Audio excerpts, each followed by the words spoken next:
এটাই হইল আল্লামা সাইদি রহমাতুল্লাহি আলাইহির এলাকা।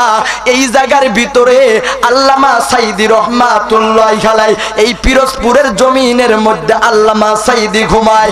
ওই এলাকার কাজ দিয়ে যেহেতু বয়ান করার জন্য যাইতেছি, যখন এই শুনছি আল্লামা সাইদি রহমাতুল্লাহি আলাইহির সামনে যখন কবরটা দেখছি, চোখ দিয়ে এমনি এমনি করে পানি ঝরতেছে।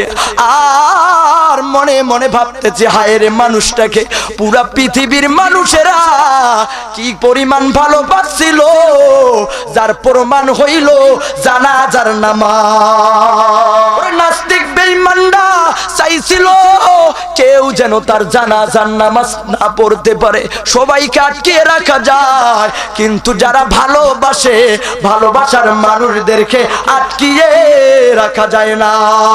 কোরআনের পাখিটা বাংলার জমিনে কোনো দোষ ছিল না, কোনো অপরাধ ছিল না, শুধু একটাই অপরাধ ছিল, কোরআনের পাখিটা কোরআনের কথা বলেছে, যার কারণে 13টা বছর কারাগারে থাকতে হয়েছে। বলো কোরআনের পাখিটাকে বাংলার এমন কোন মানুষ নাই, এমন কোন মানুষ নাই দিল দিয়া মহব্বত করে না। এই যুবক, কিছুদিন আগে আমি সেই পিরোজপুরের ওই দিকে মাহফিল করার জন্য গিয়েছি। পিরোজপুর এলাকার ভিতরে যখন ঢুকেছি, এলাকাটার নাম যখন শুনেছি, বন্ধু যখন বলল, বন্ধুরে এটাই হইল আল্লামা সাইদি রহমাতুল্লাহি আলাইহির এলাকা। এই জায়গার ভিতরে আল্লামা সাইদি রহমাতুল্লাহি আলাইহি এই পিরোজপুরের জমিনের মধ্যে আল্লামা সাইদি ঘুমায়। ওই এলাকার কাজ দিয়ে যেহেতু বয়ান করার জন্য যাইতেছি, যখন এই শুনছি আল্লামা সাইদি রহমাতুল্লাহি আলাইহির সামনে যখন কবরটা দেখছি, চোখ দিয়ে এমনি এমনি করে পানি ঝরতেছে। আর মনে মনে ভাবতেছি, হায় রে মানুষটাকে পুরা পৃথিবীর মানুষেরা কি পরিমাণ ভালোবাসছিল, যার প্রমাণ হইল জানাজার নামাজ। ওরে নাস্তিক বেঈমানরা চাইছিল কেউ যেন তার জানাজার নামাজ না পড়তে পারে, সবাইকে আটকিয়ে রাখা যায়, কিন্তু যারা ভালোবাসে ভালোবাসার মানুষদেরকে আটকিয়ে রাখা যায় না।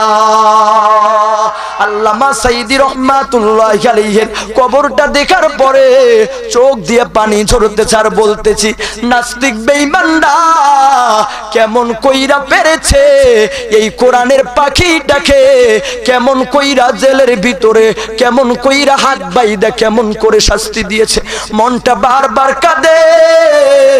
এই যুবক ভাই, আমরাও বলতে চাই, সোনার বাংলাদেশে তোমরা আজকে আমাদেরকে ভয় দেখাইতেছো যে কোরআনের কথা বলতেছেন, পরবর্তীতে আপনার অনেক কিছু হইতে পারে।